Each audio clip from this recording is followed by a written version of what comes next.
KV. Tirumalesha ಇವರು ಬರೆದಿರುವ ಪೆಂಟಯ್ಯನ ಹಂಗಿ ಎನ್ನುವ ಪದ್ಯದ ಸಾರಾಂಶವನ್ನು ಇಂದಿನ ತರಗತಿಯಲ್ಲಿ ನೋಡ್ತಾ ಹೋಗೋಣ ವಿದ್ಯಾರ್ಥಿಗಳೇ. ಮೊದಲನೇದಾಗಿ ಕವಿ ಪರಿಚಯ. ಕೆ.ವಿ. ತಿರುಮಲೇಶ್ ಅವರು ಕನ್ನಡ ಭಾಷೆಯ ಬಹುಮುಖ ಪ್ರತಿಭೆ ಅಂತ ಕರೆಸ್ಕೊಳ್ತಾರೆ. ಇವರು ಕಾವ್ಯ, ಕತೆ, ಕಾದಂಬರಿಗಳಂತಹ ಸಾಹಿತ್ಯ ಪ್ರಕಾರಗಳಲ್ಲಿ ಕೃಷಿ ಮಾಡಿರುವ ಇವರು ಸಾಹಿತ್ಯ ವಿಮರ್ಶೆ, ಭಾಷಾ ವಿಜ್ಞಾನ ಹಾಗೂ ಅನುವಾದ ಕ್ಷೇತ್ರಗಳಲ್ಲಿ ಕೆಲಸ ಮಾಡಿದ್ದಾರೆ. ಇವರು 1940ರಲ್ಲಿ ಕಾಸರಗೋಡಿನ ಕಾರಡ್ಕದಲ್ಲಿ ಜನಿಸ್ತಾರೆ. ಸಾಹಿತ್ಯಕ್ಕೋಸ್ಕರ ಬಹಳಷ್ಟು ಕೃತಿಗಳನ್ನು ಕನ್ನಡಕ್ಕೆ ಕೊಟ್ಟಿದ್ದಾರೆ. ಇವರು ಮುಖವಾಡಗಳು, ವಟಾರ, ಮಹಾಪ್ರಸ್ಥಾನ, ಮುಖಾಮುಖಿ, ಅವಧ, ಪಾಪಿಯು ಇವು ಇವರ ಕವನ ಸಂಕಲನಗಳು. ಈ ರೀತಿ ಹಲವು ಕಾದಂಬರಿಗಳನ್ನು, ಹಲವು ರೀತಿಯ ಸಾಹಿತ್ಯವನ್ನು ಕೆ.ವಿ. ತಿರುಮಲೇಶ್ ಅವರು ಕೊಟ್ಟಿದ್ದಾರೆ. ಇದು ಕೆ.ವಿ. ತಿರುಮಲೇಶ ಅವರ ಒಂದು ಕಿರುಪರಿಚಯ ವಿದ್ಯಾರ್ಥಿಗಳೇ. ನೇರವಾಗಿ ಈಗ ನಾವು ಕೆ.ವಿ. ತಿರುಮಲೇಶ ಅವರು ಬರೆದಿರುವ ಪೆಂಟಯ್ಯನ ಹಂಗಿ ಎನ್ನುವ ಪದ್ಯದ ಕಡೆಗೆ ಗಮನ ಕೊಡೋಣ. ಮೊದಲನೇದಾಗಿ ಪದ್ಯವನ್ನು ನಾವು ನೋಡ್ತಾ ಹೋಗೋಣ. ಇದ್ದಿಲಂಗಡಿ ಕೆಲಸದ ಪೆಂಟಯ್ಯನಿಗೆ ಇದ್ದುದು ಒಂದೇ ಅಂಗಿ, ಗಿರಾಕಿಗಳ ಮನೆಗೆ ಇದ್ದಿಲು ಸಪ್ಲೈ ಮಾಡುವಾಗಲೂ, ರಾತ್ರಿ ನಿದ್ದೆ ಮಾಡುವಾಗಲೂ, ಪೇಟೆ ಕಡೆ ಹೋಗುವಾಗಲೂ ಇದೇ ಅಂಗಿ, ಮೂಸಿ ನದಿಯ ಕೊಚ್ಚೆಯಲ್ಲಿ ಅದ್ದಿ ತೆಗೆದಂಥ ಬಣ್ಣ. ಇದರಿಂದ ಬೇಸರಗೊಂಡ ಪೆಂಟಯ್ಯ ಖಾಸಗಿ ಕಾಸು ಸೇರಿಸಿ ಖರೀದಿಸಿದ ಅನೇಕ ದಿನಗಳ ತನ್ನ ಆಸೆಯಂತೆ ಒಂದು ಹೊಸ ಅಂಗಿ.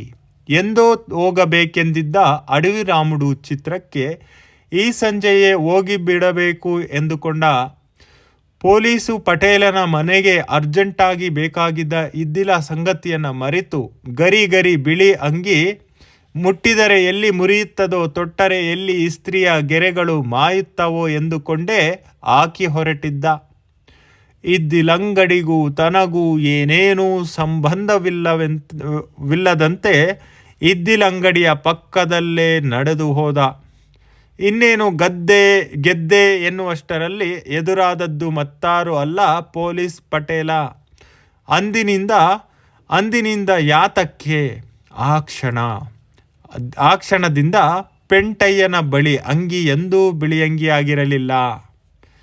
ಇಷ್ಟು ಈ ಪದ್ಯವನ್ನು ಒಂದು ಸಲ ಓದಿದ್ದೇನೆ ವಿದ್ಯಾರ್ಥಿಗಳೇ.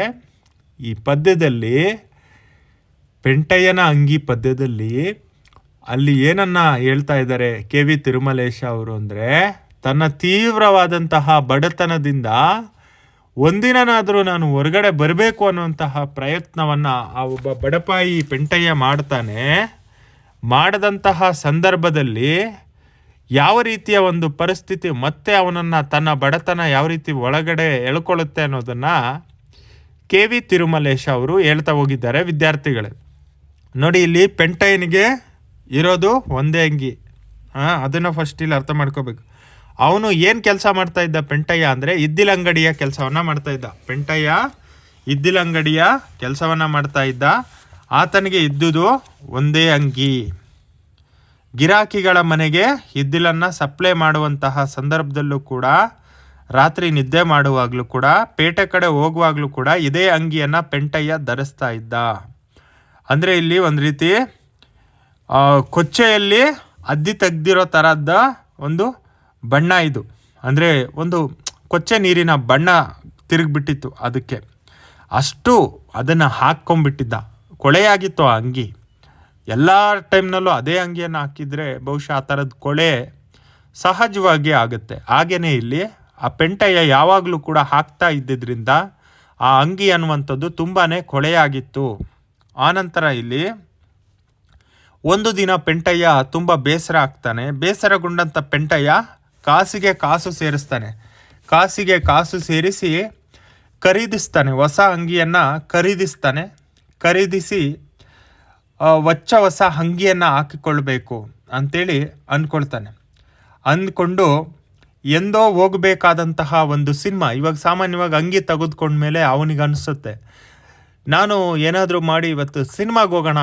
ಯಾವ ಸಿನಿಮಾ ಅಂದರೆ, ಲೇಖಕರು ನೋಡಿ, ಅಡವಿ ರಾಮುಡು ಅಡವಿ ರಾಮುಡು ಸಿನಿಮಾಗೆ ಹೋಗೋಣ ಅಂತೇಳಿ ಎಷ್ಟೋ ದಿನದಿಂದ ಅಂದ್ಕೊಂಡಿದ್ದೆ. ಇವತ್ತು ಹೋಗಲೇಬೇಕು ಅಂತೇಳಿ ಅಂದ್ಕೊಂಡು ಈ ಪೊಲೀಸ್ ಪಟೇಲ ಅನ್ನುವಂತಹ ಒಬ್ಬ ಗಿರಾಕಿಗೆ ಕಸ್ಟಮರ್ಗೆ ಇವನು ಅರ್ಜೆಂಟಾಗಿ ಇದ್ದಿಲನ್ನು ಪ್ರೊವೈಡ್ ಕೊಡಬೇಕಿತ್ತು ಇವತ್ತು. ಆದರೆ ಅದನ್ನು ಮರೆತುಬಿಟ್ಟು ಅವನು ತನ್ನ ಗರಿಗರಿಯ ಆಗಿರುವಂಥ ಬಿಳಿಯಾಗಿರುವಂತಹ ಆ ಅಂಗಿಯನ್ನು, ಹೊಸ ಅಂಗಿಯನ್ನು ಹಾಕ್ಕೊಂಡು ಅದು ಎಲ್ಲಿ ಮುಟ್ಟಿದ್ರೋ ಮಾಸುತ್ತೆ ಅನ್ನುವಂಥ ರೀತಿಯಲ್ಲಿ ಅದು ಹೊಳಿತಾ ಇತ್ತು. ತೊಟ್ಟರೆ ಎಲ್ಲಿ ಇಸ್ತ್ರಿಗೆರೆ ಮಾಯ ಆಗುತ್ತೋ ಅನ್ನೋ ಥರ ಅದನ್ನು ಹಾಕ್ಕೊಂಡ.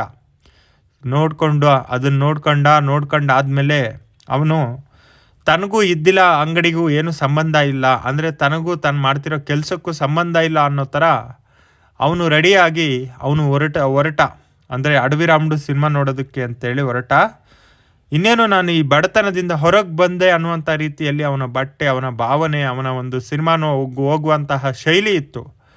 ಆ ಒಂದು ಪೋಷಾಕಿನಲ್ಲಿ ಅವನು ಆ ಮನೆಯಿಂದ ಹೊರಟಂತಹ ಸಂದರ್ಭದಲ್ಲಿ ಅವನ ಎದುರಿಗೆ ಅವನ ಕಸ್ಟಮರ್ ಆಗಿರುವಂಥ ಪೊಲೀಸ್ ಪಟೇಲ ಸಡನ್ನಾಗಿ ಬಂದುಬಿಡ್ತಾನೆ ಎದುರಿಗೆ.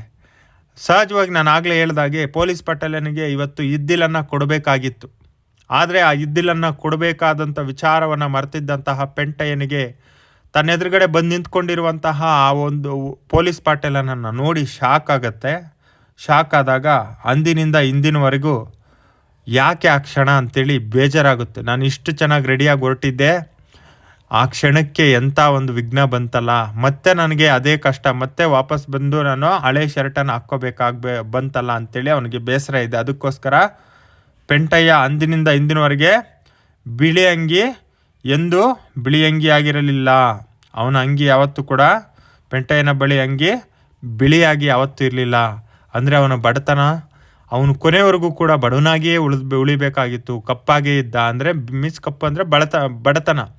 ಅವನ ಕಷ್ಟ ಅನ್ನುವಂಥದ್ದು ಮುಗಿಲೇ ಇಲ್ಲ ಅನ್ನುವಂಥದ್ದನ್ನು ಲೇಖಕರು ಹೇಳ್ತಾ ಒಬ್ಬ ಕಡು ಬಡವನ ಬದುಕನ್ನು ಇಲ್ಲಿ ಕಟ್ಟಿಕೊಡುವಂತಹ ರೀತಿ ತುಂಬಾ ಚೆನ್ನಾಗಿದೆ ಲೇಖಕರದು. ಹಾಗಾಗಿ ಇಷ್ಟು ನಿಮ್ಮ ಪೆಂಟಯ್ಯನ ಅಂಗಿ ಪದ್ಯಕ್ಕೆ ಸಂಬಂಧಪಟ್ಟಂತಹ ಒಂದು ವಿಚಾರಗಳು. ಇನ್ನು ಪೆಂಟಯ್ಯನ ಅಂಗಿ ಪದ್ಯಕ್ಕೆ ಸಂಬಂಧಪಟ್ಟಂಥ ಪ್ರಶ್ನೆಗಳು: ಪೆಂಟಯ್ಯನ ಅಂಗಿ ಕವನದ ಆಶಯವನ್ನು ವಿವರಿಸಿ. ಪೆಂಟಯ್ಯನ ವ್ಯಕ್ತಿತ್ವ ಕವಿತೆಯಲ್ಲಿ ಹೇಗೆ ಮೂಡಿ ಬಂದಿದೆ ಅಂತೇಳಿ ವಿವರಿಸಿ ಅಂತ ಕೇಳ್ತಾರೆ. ಪೆಂಟಯ್ಯನ ಬಹುದಿನಗಳ ಕನಸು ನೆರವೇರಿತೆ ವಿವರಿಸಿ ಅಂತ ಪ್ರಶ್ನೆ ಬರುತ್ತೆ. ಪೆಂಟಯ್ಯನ ಬಳಿ ಇದ್ದ ಅಂಗಿ ಏನನ್ನು ಸಂಕೇತಿಸುತ್ತಿದೆ ಅನ್ನುವಂಥ ಪ್ರಶ್ನೆ ಬರುತ್ತೆ. ಒಟ್ಟು 4 ಪ್ರಶ್ನೆಗಳು ಬರ್ತವೆ. ಬಡ ಪೆಂಟಯ್ಯನ ಬದುಕನ್ನು ಕಟ್ಟಿಕೊಡ್ಬೇಕಾಗಿರುವಂಥದ್ದು ಇಲ್ಲಿ ಉತ್ತರ. ಸೊ ಇಷ್ಟು ಈ ಒಂದು ಪೆಂಟಯ್ಯನ ಅಂಗಿ ಪದ್ಯಕ್ಕೆ ಸಂಬಂಧಪಟ್ಟಂತೆ. ಇಂಥದ್ದೇ ಮತ್ತೊಂದು ವಿಡಿಯೋದಲ್ಲಿ ಸಿಗೋಣ. ಈ ವಿಡಿಯೋ ನಿಮಗೆ ಇಷ್ಟ ಆಗಿದ್ರೆ ಖಂಡಿತ ನಮ್ಮ ಫಸ್ಟ್ ಬಟನ್ ಯೂಟ್ಯೂಬ್ ಚಾನಲ್ಗೆ ಸಬ್ಸ್ಕ್ರೈಬ್ ಮಾಡಿ, ಲೈಕ್ ಮಾಡಿ, ಶೇರ್ ಮಾಡಿ, ಕಮೆಂಟ್ ಮಾಡಿ ಅಂತ ಹೇಳ್ತಾ ವಿಡಿಯೋವನ್ನು ಮುಗಿಸ್ತಾ ಇದ್ದೀನಿ. ನಮಸ್ಕಾರ. ಜೈ ಹಿಂದ್, ಜೈ ಕರ್ನಾಟಕ.